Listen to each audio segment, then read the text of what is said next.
Olá, caros alunos. Aqui é o professor Rogério, do Centro Luciné Santana. E mais uma vez estamos aqui para compartilharmos conhecimentos e informações importantes para cada um de nós. Nossa videoaula de hoje será um pouco específica e também com um grau de importância altíssima na vida de cada um. Iniciaremos falando um pouco sobre currículo profissional, sendo este uma trajetória profissional que você realizou até o dia de hoje, que é muito importante, o currículo profissional, para a inserção no mercado de trabalho. E, por fim, finalizaremos falando um pouco sobre nota promissória, um título de crédito muito comum nas empresas e nos comércios, e que vocês, como grandes profissionais, devem conhecer muito bem essa nota promissória.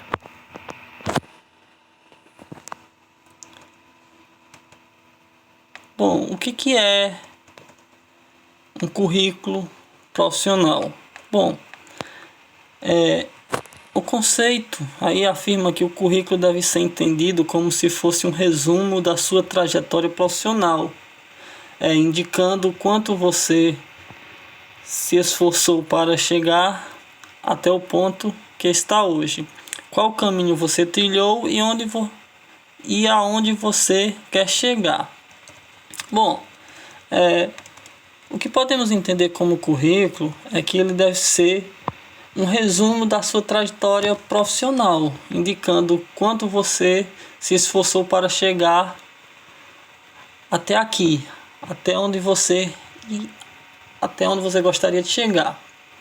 E um currículo conta a história acadêmica de cada um de vocês e queira inserir no mercado de trabalho. E sendo isso no mercado particular, sendo isso em empresas particulares, será um grande aliado importante o currículo para inserir nesse mercado. Vale salientar que para produzir um bom currículo devem ser levadas em conta 3 ideias básicas, como descrito aí no slide, que é a verdade que ao escrever o seu currículo, a meta deve ser sempre buscar um ponto de equilíbrio. Você não deve acrescentar habilidades que você não tem e qualificações também que você não tem, já que essas artimanhas são facilmente descobertas. Por outro lado, deixar de falar das suas qualidades e talentos que diferenciam de outras pessoas podem fazer você perder boas oportunidades. Então a verdade é sempre buscar o equilíbrio entre aquilo que você tem e aquilo que você não tem. Ou seja, você deve sempre contar a sua trajetória, a sua qualificação. A outra ideia básica se trata da simplicidade, que é outra atribuição importante no currículo. Simplesmente o currículo deve ser simples. Por quê? Porque esse currículo tem que ser simples? Porque a maioria dos examinadores desses currículos tem uma enorme carga diária de avaliação de currículos, ou seja, talvez dezenas, centenas, não podem e não vão também perder tempo examinando um documento complexo ou confuso. Então, é importante que você, ao construir o seu currículo, construa um currículo bem simples, que tem apenas o essencial de cada um de vocês. E a outra ideia é a eficiência. O que é eficiência? Ela deve apresentar de forma direta tudo o que o analisador precisa saber sobre você e que tenha relação com a vaga em questão. Então, a eficiência é você ser direto ao ponto que você quer inserir naquele mercado. É você ser enfático na proposição da sua vaga. É você ser direto na busca daquela vaga. Então, para elaborar um currículo, sempre você deve abordar essas 3 ideias básicas aí. A verdade, sempre falar aquilo que você tem e jamais acrescentar algo que você não tem. Ser bem simples, porque o currículo, os examinadores têm uma grande carga diária de avaliação e não pode ser, e não vão atentar currículos muito complexos, e também ser eficiente, serem enfático na vaga que você deseja alcançar. Aqui vamos à ideia de como montar um currículo, os modelos simples de currículo, aqueles modelos que vão ajudar você a inserir no mercado de trabalho. Bom, para escrever um currículo simples e completo, uma sugestão é dividir ele em algumas seções fundamentais, algumas partes fundamentais. Bom, a primeira seção é o cabeçalho. O que é o cabeçalho de um currículo? Nessa seção, coloque somente informações fundamentais, como o nome completo, o endereço atual, telefones para contato e seu e-mail. Então, é você ser bem simples, não queira acrescentar algo a não ser isso, que não tem. Isso é o suficiente na sua montagem do currículo do seu cabeçalho. O objetivo, outro ponto, é os objetivos. Você deve aqui escrever qual é o seu objetivo na empresa, qual é o seu objetivo naquela organização, qual é o seu objetivo naquela vaga de emprego. Então aqui também você tem que ser bem preciso na montagem do seu currículo. Como aí está o exemplo, o objetivo é escrever aqui o seu objetivo naquela empresa. Qual é o objetivo de você perante a empresa concorrendo àquela vaga? É você ser bem enfático nesse objetivo. Outras sessões podemos falar sobre as qualificações e características. O que é isso, as classificações e características?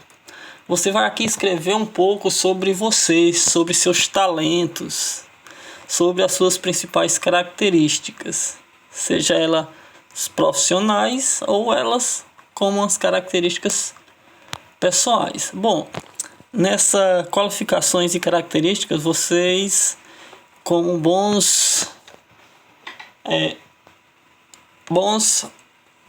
pessoas aptas àquela vaga, você vai fazer um pequeno resumo sobre você, resumir todas as suas atribuições, todas as suas qualificações e características de vocês para aquela empresa. E outra seção é a formação acadêmica aí. Você aqui vai escrever sobre a sua trajetória na vida acadêmica, em faculdades, por exemplo. Qual o seu curso que você desenvolveu, que você realizou? Se você tem pós-graduação, por exemplo. Ou seja, é toda a classificação, é toda a sua formação, é toda a sua vida acadêmica descrito no currículo. Bom, no currículo, quando você for descrever a sua formação acadêmica, você deve lembrar de descrever 3 pontos chaves nessa formação. Você vai sempre citar a faculdade, o nome da faculdade que você concluiu um curso, o nome do curso e o ano de conclusão daquele curso, ou se aquele curso ainda está em andamento. Então, na formação acadêmica, você vai ter que relatar esses 3 requisitos. Descrever a faculdade, o nome da faculdade que você concluiu ou está concluindo, o curso que você concluiu ou está concluindo e o ano ou data em que foi concluído o curso, ou se ainda está em conclusão. Então, você deve descrever na formação acadêmica. Outras seções que nós devemos observar é os conhecimentos técnicos e as especialidades. O que é isso? Você aqui deve escrever as suas habilidades que você domina. Ou seja, aqui você deve se escrever naquilo que você é especialista. Aqui escreve as tecnologias ou técnicas das áreas de conhecimento que você domina. Aqui você descreve as suas qualidades, vamos dizer assim, que as suas qualidades principais. Ou seja, você vai descrever as suas especialidades. Você é especialista naquela área da empresa. Você sabe trabalhar muito bem, por exemplo, uma área contábil. Então você vai descrever os seus conhecimentos que você mais domina dentro da sua área, daquela área que você pretende desenvolver a competência profissional na empresa. A outra seção é a experiência profissional, que você vai escrever aqui as suas últimas experiências profissionais que deve ser descrita. Se você não tiver experiência profissional, deixa-se o item de fora, não coloque no currículo, mas tendo experiência, você vai escrever essas experiências profissionais. É bem semelhante à formação acadêmica, porque nessa experiência profissional você também vai descrever a última empresa que você trabalhou, ou as empresas que você trabalhou, não importa, pode escrever mais de uma experiência, o cargo que você ocupava e o período, que seria o intervalo de tempo que você permaneceu naquela empresa. Então você vai descrever tudo isso para que o analisador do currículo veja que você é experiente também naquela área. Outras seções importantes também é sobre as línguas que nós temos aí, que a língua é descrever qual o seu idioma que você domina. Lembrando que é bom sempre mencionar o nível.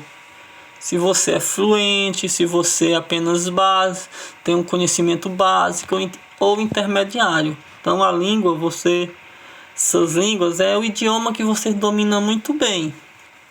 No caso, português, você é bem fluente, você domina muito bem o português, então já é uma língua descrita. Vocês, como estão estudando outras línguas, o espanhol e o inglês, vocês também podem descrever se vocês têm uma boa incidência, se você tem um bom conhecimento nessa área. Aí você pode descrever também se o teu conhecimento em espanhol e inglês é básico, se o teu conhecimento em espanhol e inglês é intermediário, ou se o seu conhecimento em inglês ou espanhol é bem fluente, sério. Ou seja, vai dar característica de cada um, do conhecimento de cada um. E para finalizar essas sessões que deve conter no currículo, outras informações. Aqui você deve escrever informações interessantes ao seu respeito que não foram descritas anteriormente, que não cabe nessas outras sessões, como por exemplo, curso de aperfeiçoamento, um curso de aperfeiçoamento, se é muito importante o curso de aperfeiçoamento, que é muito importante na construção desse currículo.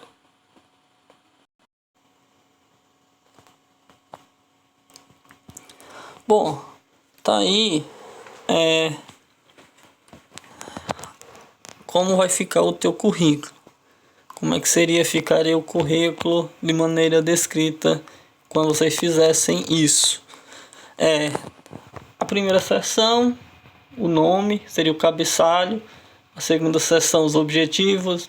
A terceira seção, as qualificações e características. A quarta seção, a formação acadêmica. A quinta seção, conhecimentos técnicos e especialidades. A sexta seção, a experiência profissional. Sétima seção, línguas, seja o idioma que você domina. E a oitava seção, outras informações, aquilo que não foi descrito anteriormente no currículo. É muito importante vocês mencionar que esse currículo, entender que esse currículo é de grande valia na inserção no mercado de trabalho em empresas privadas. seja, vai ser mediante currículo. É uma grande ferramenta, é um grande aliado de vocês para inserção nesse mercado. Vocês também devem conhecer algumas das principais questões que são levadas em conta por quem lê o currículo. Ou seja, não adianta você falar um monte de coisa se essas coisas, entre aspas aí, se essas coisas não forem claras e objetivas. Bom, quem lê o currículo vai levar em conta, por exemplo, se estão claras as áreas de interesse principais do candidato. Se você descreveu quais são suas áreas de interesse, ou seja, é um ponto que será levado em conta pelo analisador do currículo. Outro ponto importante é se o currículo apresenta erros de português, gramática ou concordância, que é importante você descrever ele de maneira correta. Também é levado em conta isso. Outro ponto é se o currículo dá alguma dica clara sobre a sua personalidade. Ou seja, se mediante quando ele for apresentar uma entrevista, ele pode conhecer sua personalidade de acordo com o currículo apresentado. Outro ponto que leva em consideração é em relação ao tempo de empregos do candidato. Se o candidato é uma pessoa que costuma durar bastante tempo em empresas ou não, também algo que será levado em consideração por quem analisa os currículos. Qual a sua permanência média do candidato ao emprego em outras empresas. Outro ponto também é, de acordo com o currículo, a carreira do candidato está em ascensão, estagnada ou decadente. Está relacionado a isso, a sua formação, ao seu aperfeiçoamento. Será se você parou, continua se aperfeiçoando, está estagnado e por aí vai. Também é algo muito importante nisso. Outro ponto é se o candidato tem esforçado para obter melhor qualificação, se ele mantém atualizado. Então é muito importante você sempre continuar a sua qualificação, manter-se atualizado, porque quando for analisar o seu currículo, isso também valerá pontos para que você venha conseguir o seu emprego, o seu objetivo. E outro também é se a carreira do candidato tem sido coerente ou tem havido constantes mudanças ignadas. Se você está seguindo uma linha ou se você está mudando por exemplo, de profissões. Isso também vale pontos para a avaliação do seu currículo. Bom, falamos bastante sobre o currículo, sobre as variações, o que deve conter ou não deve conter no currículo. Então, só observando aí, galera, quando você for montar o currículo, seja bem objetivo, seja bem claro nas suas decisões, por exemplo, nas suas qualificações, naquilo que você pode ser especializado. Então, sempre que for criar um currículo, seja sempre sincero, busque sempre colocar verdades, ou seja, trabalhe sempre com a verdade, seja um currículo simples e um currículo eficiente. Isso será de grande valia para que você obtenha êxito no mercado, naquilo que você necessita, que você tem interesse em seguir como carreira profissional. Bom, para dar continuidade à nossa aula, vamos falar sobre um documento que é bastante presente no comércio e empresas, que é a nota promissória, ou seja, um título de crédito, uma letra de câmbio. O que é uma nota promissória? Bom, uma nota promissória é um título de câmbio, ou seja, um documento que facilita garantias em uma transação de câmbio ou troca. Ou seja, uma nota promissória representa aquilo que o próprio nome indica, uma promessa. Uma nota promissória é uma promessa de pagamento. Essa nota promissória deve ser assinada por alguém que empenha a sua palavra e garante que pagará determinado valor ao que aceita a promessa. Então, a nota promissória é quando alguém promete pagar a outra pessoa.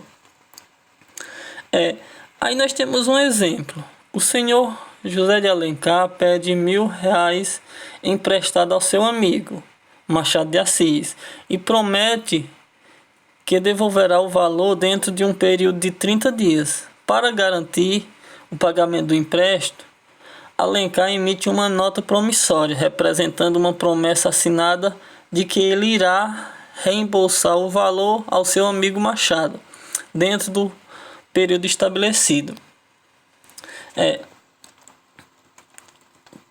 Com esse tipo de nota,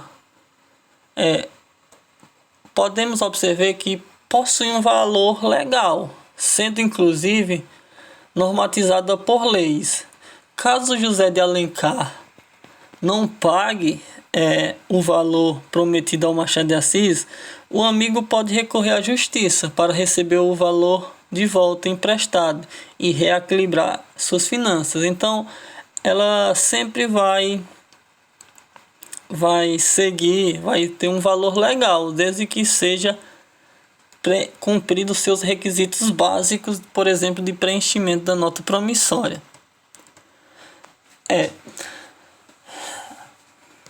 Continuando, como funciona a nota promissória? Bom, para continuarmos, é sempre bom falar que essas notas têm diversos outros nomes aqui no país. E que são bastante comuns, como nota de promessa de pagamento, nota de compromisso de pagamento, título de crédito de promessa de pagamento, título de crédito de compromisso de pagamento, título de crédito de nota promissória. Ou seja, tem várias nomenclaturas, porém tem o mesmo valor legal, ou seja, sempre vai ser normatizado por leis. Bom, uma nota promissória, de acordo com os termos da contabilidade, para uma nota promissória existir, ela precisa de duas partes. O emitente, aquela pessoa que emite a nota promissória, ou o subscritor, ou seja, que é aquela que deve ser o beneficiário ou tomador, que é quem deu o crédito e deve receber o valor de volta. Então, no Brasil, essa nota promissória é regida pelo Decreto 2044 de 1908. Observa que é bem antigo esse decreto que rege notas promissórias, ou seja, desde antes do nosso país como um país do Plano Real, por exemplo, já existia nota promissória como uma medida de pagamento. Então é bem antigo quando se trata de nota promissória. Bom, aí nós temos aí o modelo, como é que vem uma nota promissória. Bom, tem aí o número, o vencimento, o valor que essa nota promissória deve conter, quem emite, a data de emissão, a assinatura do emitente, o CPF, o CNPJ e o endereço. Ou seja, são requisitos básicos que deve conter na nota promissória. Bom, vamos passo a passo. No número. O número pode ser feito de várias formas. Por exemplo, se tratar de uma única nota promissória, deve ser contar no número 1 de 1 ou 1/1. O número da nota promissória deve conter a em sua ordem o número daquela nota promissória e quantas são as notas promissórias. Por exemplo, se eu for emitir 10 notas promissórias, eu vou ter que colocar, por exemplo, na primeira nota promissória que eu emitir, no seu número será 1 de 10. Se eu for emitir 20 notas promissórias, o número da primeira nota será 1 de 20. A segunda, 2 de 20. E por aí vai, até chegar na última nota promissória. Também deve contar a data de vencimento na nota promissória, o valor da sua nota, o local de pagamento, ou seja, a cidade e o estado, o nome do credor, ou seja, o nome da pessoa que receberá o valor da nota, e também o CPF do credor, o nome do devedor emitente, o nome da pessoa que pagará pela nota e o CPF do devedor emitente. Também deve conter o endereço completo do devedor, seja rua, número, complemento, bairro, cidade e estado. E também o emitente também deve, para ter um valor legal, deve assinar essa nota promissória. Pode ser cobrado também o avalista, que está aí no seu lado, no canto esquerdo aí do slide, ou seja, é quando o credor da nota, por exemplo, exige um avalista daquela pessoa para o que confirme a veracidade de pagamento. Vale lembrar que o preenchimento da nota promissória não permite rasuras, já que nesse caso, se acontecer alguma rasura, essa nota promissória perderá o valor legal, ou seja, não terá valor algum.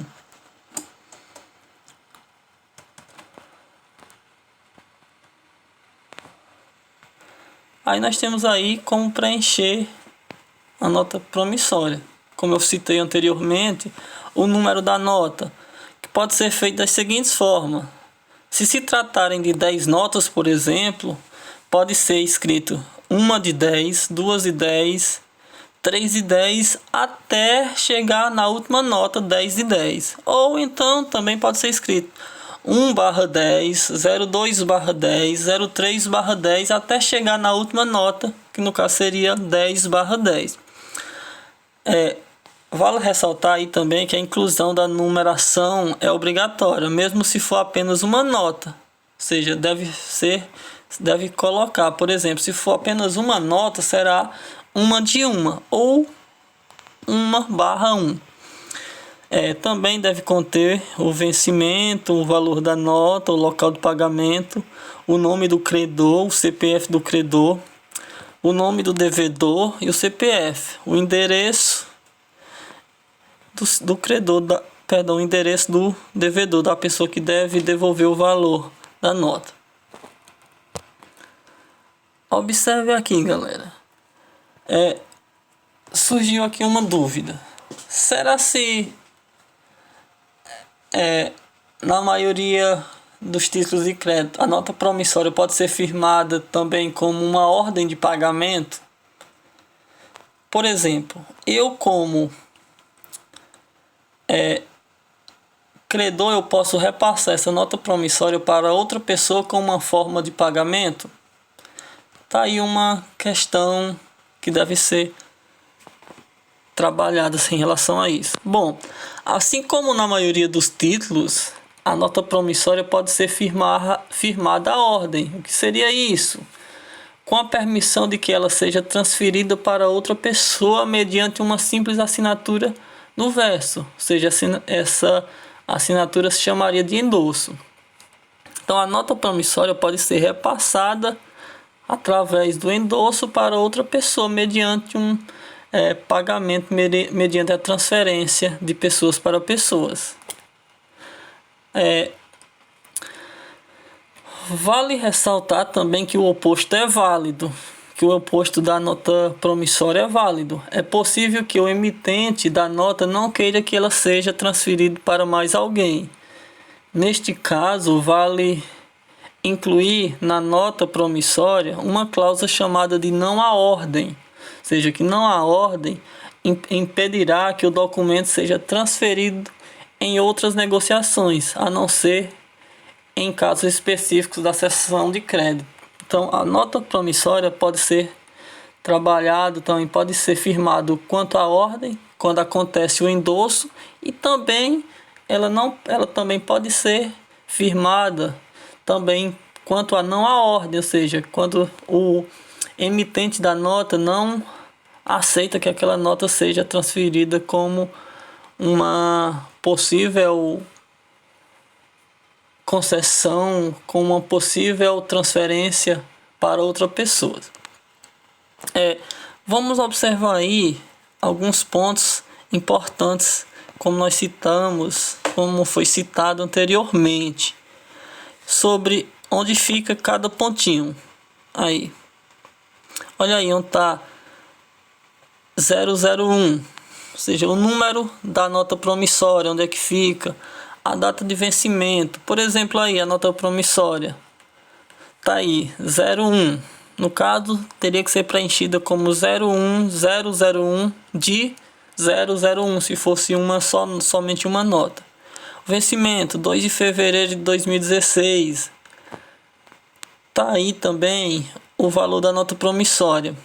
Observa aí que ele colocou R$ 2.500 e preencheu com um monte de asterisco. Por que foi feito isso? Para que ninguém mais consiga alterar esse valor, e se alguém tentar alterar esse valor, a nota ficará rasurada. Então ela perderia o valor legal. Aí tá aí também os dados do portador, do favorecido. Aos 2 dias do mês de fevereiro do ano de 2016. Tá aí o valor da nota promissória. Foi dados ao portador favorecido fulano de tal, do CPF ou CNPJ, ou a sua ordem, a quantia de, também no mesmo caso, valor, colocou o valor por extenso e preencheu de asterisco ou estrelinha, ou seja, que também não possa mais ser alterado essa nomenclatura. Também está aí a praça ou local de pagamento, seria em moeda corrente desse país, pagável em Chapecó, Santa Catarina, como exemplo.